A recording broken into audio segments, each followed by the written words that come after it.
வணக்கம். தினமலர்.com மாலை 4 மணி செய்திகள். முக்கிய நிகழ்வுகள். டெல்டா மாவட்டங்களில் கனமழை, கடலோர மாவட்டங்களில் தொடர் மழைக்கு வாய்ப்பு.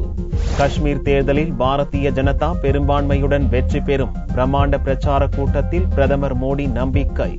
ஈராக்கில் கடத்தப்பட்ட இந்திய தொழிலாளர்கள் கொல்லப்பட்டதாக தகவல். உயிருடன் இருப்பதற்கு சாத்தியம் இருப்பதாக விளக்கமளித்த அமைச்சர் சுஷ்மா மீட்பதற்கான நடவடிக்கைகளுக்கு உறுதிமொழி. விரிவான செய்திகள். தமிழகத்தின் கடலோர மாவட்டங்களில் கனமழை பெய்ய வாய்ப்புள்ளதாக சென்னை வானிலை ஆய்வு மையம் தெரிவித்துள்ளது. வெள்ளியன்று செய்தியாளர்களை சந்தித்த சென்னை வானிலை ஆய்வு மைய இயக்குநர் பாலச்சந்திரன், இலங்கை மற்றும் அதை ஒட்டியுள்ள தென்மேற்கு வங்கக்கடலில் நிலை கொண்டிருந்த குறைந்த காற்றழுத்த தாழ்வு பகுதியால் தமிழகத்தின் கடலோர மாவட்டங்களில் கனமழை பெய்ய வாய்ப்பு உள்ளதாக கூறினார். நேற்று பூமி திரேகை இலங்கை மற்றும் அதை ஒட்டியுள்ள தென்மேற்கு வங்கக்கடலில் நிலை கொண்டிருந்த குறைந்த காற்றழுத்த தாழ்வு பகுதி இன்று இலங்கை மற்றும் தென்மேற்கு வங்கக்கடல் பகுதியில் நிலை கொண்டுள்ளது. இதனுடன் தொடர்புடைய வளிமண்டலத்தின் மேலடுக்கு சுழற்சியும் அதே பகுதியில் நிலவுகிறது. இதன் காரணமாக கடந்த 24 மணி நேரத்தில் தென் தமிழகத்தில் அநேக இடங்களில் மழை பெய்துள்ளது.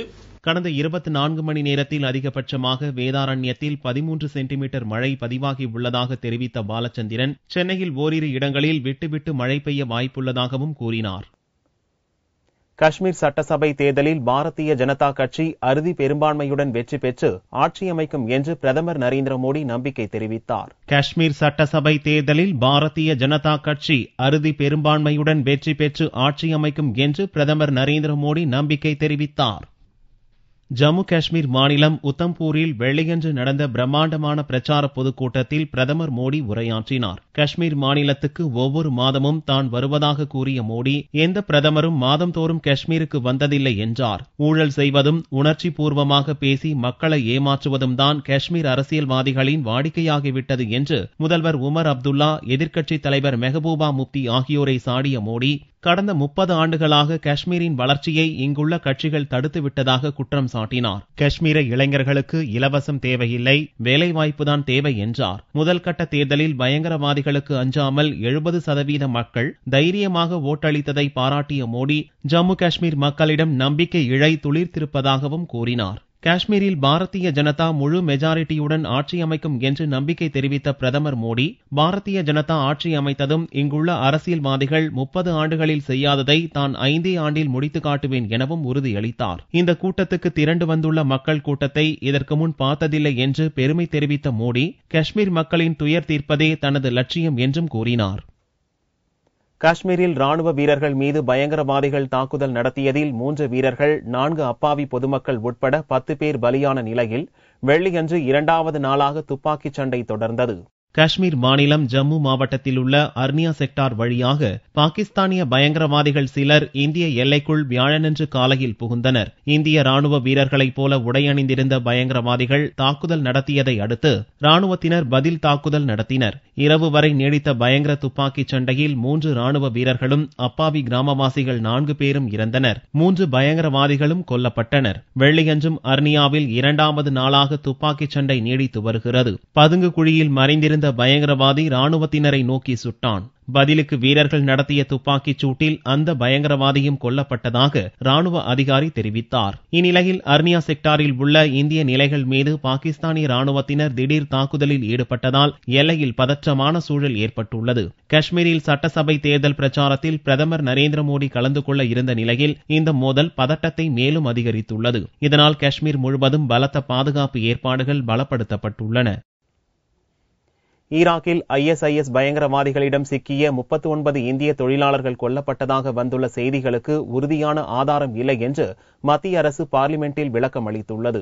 ஈராக் ராணுவத்துடன் ISIS பயங்கரவாதிகள் கடந்த சில மாதங்களாக சண்டையிட்டு வருகின்றனர். மோசுல் நகரில் பணியாற்றி வந்த 40 இந்திய கட்டுமான தொழிலாளர்களை பயங்கரவாதிகள் கடந்த ஜூன் மாதம் பிணை கைதிகளாக பிடித்தனர். இவர்கள் பஞ்சாப், உத்தரப்பிரதேசம் உள்ளிட்ட வடமாநிலங்களைச் சேர்ந்தவர்கள். அவர்களை மீட்க மத்திய வெளியுறவுத்துறை அமைச்சகம் பல்வேறு முயற்சிகளை எடுத்தது. இந்நிலையில் 39 தொழிலாளர்களையும் பயங்கரவாதிகள் கொன்றுவிட்டதாக ஹர்ஜித் மாஷி என்ற உயிர் தப்பிய தொழிலாளி கூறியதாக செய்திகள் வெளியாகின. இந்த பிரச்சினை பார்லிமெண்டில் வெள்ளியன்று எழுப்பப்பட்டது. பகுஜன் சமாஜ் தலைவர் மாயாவதி, சமாஜ்வாடி உறுப்பினர் ஜெயா பச்சன் ஆகியோர் எழுப்பிய கேள்விகளுக்கு பதிலளித்த வெளியுறவுத்துறை அமைச்சர் சுஷ்மா சுவராஜ், ஹர்ஜித் என்ற தொழிலாளி தப்பியது உண்மை என்றும் எஞ்சிய 39 தொழிலாளர்கள் கொல்லப்பட்டு விட்டதாக ஹர்ஜித் கூறுவதாகவும், உயிருடன் இருப்பதாக இன்னும் சில தகவல்கள் கூறுவதாகவும் விளக்கம் அளித்தார். அவர்கள் உயிருடன் இருக்க 1% வாய்ப்பிருந்தாலும் அவர்களை தேடி கண்டுபிடித்து மீட்க நடவடிக்கை எடுக்கப்படும் என்று சுஷ்மா சுவராஜ் உறுதியளித்தார். உயிர் தப்பிய தொழிலாளி எர்பில் நகரில் அந்நாட்டு அரசின் பாதுகாப்பில் இருப்பதாகவும் சுஷ்மா கூறினார். 6 सोर्सेज हमें ऐसे मिले जिन्होंने कहा वो मारे नहीं गए और ये संदेश मौखिक नहीं है, ये संदेश लिखित में मिले हैं। मैं ये मानती हूँ अगर 99% भी हरजीत सच है और 1% उनके बचने की गुंजाइश है तो वो 1% मुझे ये आशा दिखाता है और प्रोत्साहित करता है कि मैं उनकी तलाश जारी रखूं और उनको वापस सुरक्षित निकाल कर लाऊं. 39 தொழிலாளர்கள் கொல்லப்பட்டு விட்டதாக வந்துள்ள செய்திகளால் அவர்களது குடும்பத்தார் கவலையில் ஆழ்ந்துள்ளனர். திருச்சி பொதுக்கூட்டத்திற்கு பின்னர் அரசியலில் பொது மாற்றம் ஏற்படும் என்று முன்னாள் மத்திய அமைச்சர் ஜி.கே. வாசன் நம்பிக்கை தெரிவித்துள்ளார். காங்கிரஸ் கட்சியிலிருந்து பிரிந்த முன்னாள் மத்திய அமைச்சர் ஜி.கே. வாசன் புதிய கட்சி பெயரை திருச்சியில் வெள்ளியன்று மாலையில் நடக்கும் பொதுக்கூட்டத்தில் அறிவிக்கிறார். திருச்சியில் தொடர்ந்து மழை பெய்து வரும் நிலையிலும் மாநாட்டுக்கான ஏற்பாடுகள் துரிதமாக நடந்து வருகின்றன. இதனிடையே தஞ்சையில் செய்தியாளர்களிடம் பேசிய வாசன், அடாத மழையிலும் பொதுக்கூட்டம் பிரம்மாண்டமாக எழுச்சியுடன் நடக்கும் என்று கூறினார். இந்த கூட்டத்திற்கு பின்னர் அரசியலில் பெரும் மாற்றம் ஏற்படும் என்றும் வாசன் கூறினார். திருச்சியில் நடைபெறும் மாபெரும் பொதுக்கூட்டம் தமிழக அரசியல் வரலாற்றிலே ஒரு புதிய துவக்கத்தை ஆரம்பிக்கும். வருகின்ற காலங்களிலே நல்ல மாற்றத்திற்கு இந்த பொதுக்கூட்டம் திருப்பு முனையாக அமையும். திருச்சியில் நடக்கும் கூட்டத்தில் பெண்கள் மற்றும் மாணவர்கள் என லட்சக்கணக்கானோர் பங்கேற்க உள்ளதாகவும் வாசன் கூறினார். காவிரியில் தடுப்பணை கட்டப்படுவதை தடுக்க அனைத்து தரப்பினரை சந்தித்து ஆதரவு திரட்டப்படும் என்று இந்திய கம்யூனிஸ்ட் மாநில செயலாளர் தா பாண்டியன் கூறியுள்ளார். இந்திய கம்யூனிஸ்ட் கட்சியின் மாநில செயலாளர் தா பாண்டியன் தீநகரில் உள்ள கட்சி தலைமை அலுவலகத்தில் வெள்ளியன்று செய்தியாளர்களை சந்தித்தார். காவிரியில் கர்நாடக அரசு தடுப்பணை கட்டுவதற்கு எதிர்ப்பு தெரிவித்து அனைத்து கட்சிகள், வணிக, விவசாய சங்கங்கள் ஒன்றிணைந்து போராட வேண்டும் என்றும் அதற்காக பல்வேறு கட்சிகளையும் சந்தித்து ஆதரவு கேட்க உள்ளதாகவும் தெரிவித்தார். கர்நாடக அரசு தான் மட்டுமே தன்னிச்சையாக ஒரு முடிவெடுத்து, அதுவும் தமிழகத்திற்குள் வெள்ளிகுண்டாவிற்கு அப்பால் தண்ணீர் வந்த பிறகு தடுப்பணைகள் கட்டுகிறோம் என்று அறிவித்திருப்பது அந்த தீர்ப்பையே முறியடிப்பதற்கான ஒரு மாற்று வழியாக தெரிகிறது.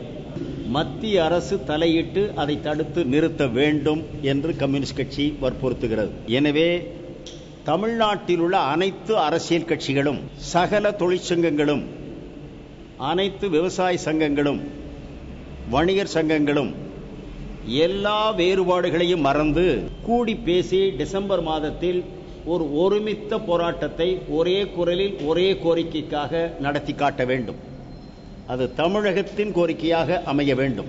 நலிந்தோருக்கான அரசின் நலத்திட்டங்கள் பயனாளிகளை சென்றடைந்ததா என்பதை அனைத்து கட்சி குழுவினரை கொண்டு ஆராய முயற்சி மேற்கொள்ளப்படும் என்றும் தா பாண்டியன் கூறினார்.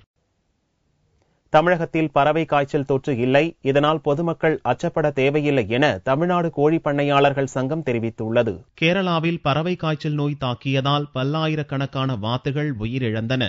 இந்நோய் தமிழகத்திலும் பரவாமல் தடுக்க அரசு பல்வேறு முன்னெச்சரிக்கை நடவடிக்கைகளை மேற்கொண்டுள்ளது. கேரள தமிழக எல்லையான வாளையாறு, நடுப்புணி, ஊத்துக்குளி உட்பட 7 சோதனை சாவடிகளில் கால்நடை மருத்துவர்கள் மற்றும் சுகாதாரத்துறை அதிகாரிகள் தீவிர கண்காணிப்பில் ஈடுபட்டுள்ளனர். கேரளாவிலிருந்து தமிழகத்துக்குள் வரும் வாகனங்களில் கிருமி நாசினி தெளிக்கப்பட்ட பின்னரே அவை அனுமதிக்கப்படுகின்றன. கோவை மாவட்டத்திலிருந்து கேரளாவிற்கு செல்லும் வாகனங்களும், கேரளாவிலிருந்து பாலக்காடு மற்றும் இதர பகுதிகளிலிருந்து கோழி முட்டை, இறைச்சி கோழிகள் மற்றும் கோழி தீவனம் ஆகியவை ஏற்றி வரும் வண்டிகளும், இங்கிருந்து கொண்டு போகப்படும் வண்டிகளும் வாகனங்களும் பரிசோதனை செய்கிறோம். இதில் பார்த்தோம் அப்படின்னு பார்த்தீங்கன்னா, கேரளாவில் இருந்து வரும் வண்டிகள் அனைத்தும் பரிசோதனை செய்யப்பட்டு மருந்து, கிருமி நாசினி மருந்து அடிக்கப்பட்டு இதில் விடப்படுகின்றன. தமிழகத்தில் பறவை காய்ச்சல் நோய் தொற்று இல்லை என்றும் இந்நோய் குறித்து பொதுமக்கள் அச்சப்பட தேவையில்லை என நாமக்கல்லில் செய்தியாளர்களை சந்தித்த தமிழ்நாடு கோழி பண்ணையாளர் சங்க மாநில தலைவர் நல்ல தம்பி தெரிவித்தார். கடந்த 2-3 நாட்களுக்கு முன்னாடி கேரளாவில் வாத்துக்களிடையே பேர்ட் ஃப்ளூ அதாவது பறவை காய்ச்சல் வந்திருக்கிறதா அனௌன்ஸ் பண்ணிருக்காங்க. கோழிக்கு எல்லா விதமான தடுப்பூசியும் போட்டு கூண்டுக்குள்ளே வளர்த்துறோம். எந்த டிசீஸும் வர்றதுக்கு வாய்ப்பு இல்லை. ஆனா வாத்து அது பாட்டுக்கு தண்ணி இருக்கிற இடத்துலயும் சேர் இருக்கிற இடத்துலயும் வர்றதுனால அதுக்கு டிசீஸ் வர்றதுக்கு வாய்ப்பு இருக்கு. அதுக்கும் இந்த பவுல்ட்ரிக்கும் கோழி பண்ணைக்கும் சம்பந்தமே எந்த விதத்திலையும் இல்லை. கேரளா அரசாங்கம் எந்த கோழிப்பண்ணையினுடைய பொருள்கள் முட்டையோ கோழியோ எதையும் தடை செய்யவில்லை. ஆனா நாங்களே என்ன சொல்றோம்னு சொன்னா கேரளாவுக்கு போற வண்டிகள்லாம் சுத்தமா மருந்து அடிச்சு கிளீன் பண்ணி அட்டையை கிளீன் பண்ணி முட்டை ஏத்திட்டு போங்க, வரும்போது அது மாதிரி கொண்டுட்டு வாங்க அப்படின்னு சொல்லி நாங்களே எல்லா பண்ணையாளருக்கும் சொல்லிட்டு இருக்கோம். வழக்கம் போலவே நாமக்கல் மாவட்டத்திலிருந்து கோழி முட்டைகள் கேரளாவிற்கு அனுப்பி வைக்கப்படுவதாக தெரிவித்த நல்லதம்பி, பண்ணைகளில் நோய் தடுப்பு நடவடிக்கைகள் தீவிரப்படுத்தப்பட்டுள்ளதாகவும் கூறினார். காங்கிரஸ் எனது ரத்தத்தில் கலந்து உள்ளது என்று அக்கட்சியில் இணைந்த நடிகை குஷ்பு தெரிவித்தார். திமுகவிலிருந்து விலகிய நடிகை குஷ்பு டெல்லியில் சோனியா முன்னிலையில் காங்கிரஸ் கட்சியில் இணைந்தார். சென்னை திரும்பிய குஷ்பு செய்தியாளர்களிடம் பேசிய போது காங்கிரஸ் கட்சி மீது எப்போதுமே தனக்கு தனிப்பற்று இருந்ததாகவும் காங்கிரஸ் தனது ரத்தத்தில் கலந்து உள்ளதாகவும் கூறினார். ரொம்ப சந்தோஷமா இருக்கு, மகிழ்ச்சியா இருக்கு காங்கிரஸ் கட்சியில சேர்ந்ததுக்கு. சின்ன வயசுல இருந்து அன்னை இந்திரா காந்தி அவர்களை பார்த்து வளர்ந்துருவேன், ராஜீவ் காந்தி அவர்கள் பார்த்து வளர்ந்தவன் நானு. அப்படி இருக்கும்போது ரத்தத்துல காங்கிரஸ் சொல்லும் போது அது ஊறி இருக்கு. அப்படி இருக்கும்போது இன்னைக்கு காங்கிரஸ்ல சேர்ந்ததுல ரொம்ப சந்தோஷமா இருக்கு. திமுக தலைவர் கருணாநிதி மீது தனி மரியாதை உள்ளதாகவும் வாய்ப்பு கிடைத்தால் அவரை சந்தித்து ஆசி பெற உள்ளதாகவும் குஷ்பு கூறினார். தமிழை உயர்நீதிமன்ற அலுவல் மொழியாக அறிவிக்க வலியுறுத்தி சென்னை ராஜ்பவன் முன்பு வக்கீல்கள் ஆர்ப்பாட்டம் நடத்தினர். இந்திய அரசியலமைப்பு சட்டம் பிரிவு 348(2) ஆட்சி மொழி சட்டம் 1963 பிரிவு 7 படி உயர்நீதிமன்றத்தில் தமிழையும் ஆட்சி மொழியாக அறிவிக்க வேண்டும் என தமிழக சட்டசபையில் 2006ஆம் ஆண்டு தீர்மானம் நிறைவேற்றப்பட்டுள்ளது. இந்த தீர்மானத்தை மத்திய அரசு கிடப்பில் போட்டுள்ளதாக கூறியும் தமிழை உயர்நீதிமன்ற அலுவல் மொழியாக அறிவிக்க வலியுறுத்தி அகில இந்திய வழக்கறிஞர்கள் சங்கத்தின் சார்பில் வெள்ளியன்று சென்னை சைதாப்பேட்டை நீதிமன்ற வளாகத்திலிருந்து ஊர்வலமாக சென்று கவர்னர் மாளிகை முன்பு ஆர்ப்பாட்டம் நடந்தது. தமிழ்நாட்டில் இருக்கக்கூடிய உயர்நீதிமன்றங்களில் தமிழை அலுவல் மொழியாக ஆக்க வேண்டும் என்று கடந்த 2006ஆம் ஆண்டிலே தமிழக சட்டமன்றத்திலே தீர்மானம் ஏகமனதாக நிறைவேற்றப்பட்டு மத்திய அரசுக்கு அனுப்பப்பட்டுள்ளது. மறுபடியும் தமிழக சட்டமன்றத்திலே மீண்டும் ஒரு முறை தீர்மானம் இயற்றப்பட்டுள்ளது. பல முறை தமிழகத்தினுடைய கோரிக்கை என்பது தமிழ்நாட்டில் உயர்நீதிமன்றத்தில் தமிழை அலுவல் மொழியாக ஆக்க வேண்டும் என்ற கோரிக்கை என்பது மத்திய அரசாங்கத்திற்கு அனுப்பப்பட்டுள்ளது. இது கோரிக்கை மட்டுமல்ல, தமிழகத்தினுடைய உரிமை. எனவே தமிழ் மொழியை தமிழகத்தினுடைய உயர்நீதிமன்றங்களில் அலுவல் மொழியாக ஆக்கிட வேண்டும் என மத்திய அரசை அகில இந்திய வழக்கறிஞர் சங்கம் தமிழ் மாநில குழு வலியுறுத்தி கேட்டுக்கொள்கிறது. ஆர்ப்பாட்டத்தை தொடர்ந்து வக்கீல் சங்க பிரதிநிதிகள் கவர்னரை சந்தித்து மனு கொடுத்தனர். மயிலாடுதுறையில் போக்குவரத்து போலீசாருடன் தகராறு செய்து போக்குவரத்துக்கு இடையூறு ஏற்படுத்திய இளைஞரை சட்டம் ஒழுங்கு போலீசார் அடித்து உதைத்து இழுத்துச் சென்றனர். நாகை மாவட்டம் மயிலாடுதுறை மணிக்கூண்டு அருகில் போக்குவரத்து சப் இன்ஸ்பெக்டர் செந்தில்நாதன் வாகன சோதனையில் ஈடுபட்டார். அப்போது இருசக்கர வாகனத்தில் வந்த சேர்ந்தமங்கலத்தைச் சேர்ந்த மணிவாரன் மற்றும் கனிவண்ணன் இருவரையும் மறித்து விசாரணை நடத்தினார். மது அருந்தி வந்த இருவர் மீதும் டிராபிக் சப் இன்ஸ்பெக்டர் செந்தில்நாதன் வழக்கு பதிவு செய்த போது மணிமாறன் ஆட்சேபம் தெரிவித்தார். இதைத் தொடர்ந்து போலீசார் மணிமாறனின் சட்டையை கழற்றி நடுரோட்டில் தாக்கியதாக கூறப்படுகிறது. இதனால் ஆத்திரமடைந்த மணிமாறன் போலீசாரிடம் தொடர்ந்து கடும் வாக்குவாதம் நடத்தினார்.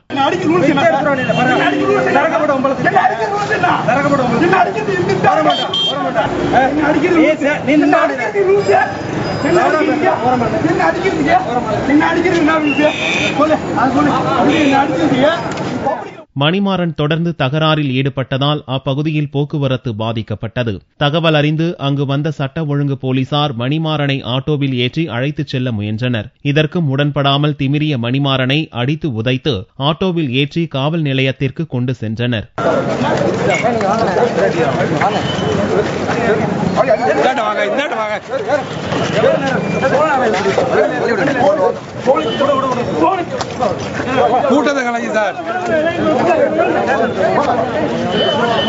போக்குவரத்து போலீசாரை பணி செய்ய விடாமல் தடுத்ததாக மணிமாறன் மீது மணிக்கூண்டு போலீசார் வழக்கு பதிவு செய்து கைது செய்துள்ளனர்.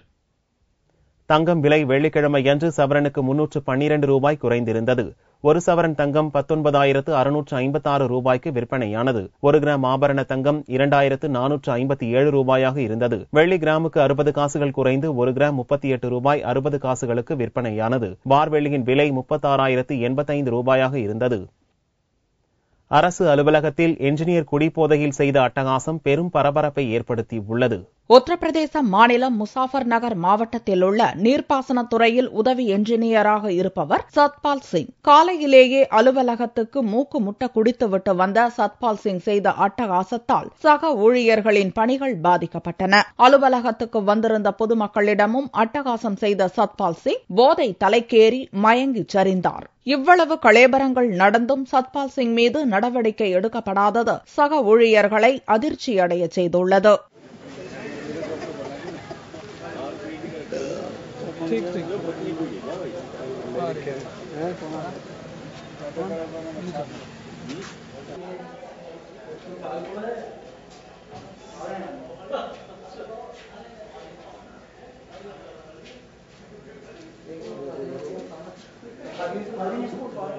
क्योंकि ये तो लगभग काफी दिनों से इसका यही काम है और तो कुछ है नहीं इसका। नहीं, हमने नहीं करा जी। ये तो मालूम है उनको भी मालूम है, ऐसा नहीं सबको मालूम है। कौन से अधिकारी को मालूम है? सभी को, नाम तो मैंने लेना चाहूंगा, सभी को है वैसे तो जनरली। तो कौन से पद पे है ये अधिकारी? कौन से? ये कर्मचारी जो वरिष्ठ सहायक। क्या नाम है? सत्यपाल सिंह। ऐसे ही शराब पी के आते हैं डेली? नहीं, डेली तो नहीं, पर ज्यादातर आते हैं। डेली तो नहीं आते, पर ज्यादातर रहते ही हैं। बिना पिए भी नशे में रहे हैं। तो एक्शन क्यों नहीं लिया जा रहा इनके खिलाफ? भाई ये तो देखो अधिकारी जाना चाहिए, तो मेरे लेवल की बात नहीं है। அரசின் நலத்திட்டங்களை மக்களிடம் கொண்டு சேர்க்கும் பணியில் உள்ள ஊழியர்கள் கடமை தவறும் போதே கடும் நடவடிக்கைகள் எடுக்கப்படும் நிலையில் போதையில் அட்டகாசம் செய்த அரசு ஊழியர் மீது அதிகாரிகள் கருணை காட்டுவது வியப்பை ஏற்படுத்தியுள்ளது. மீண்டும் செய்திகள் இந்திய நேரப்படி இரவு 8 மணிக்கு. வணக்கம்.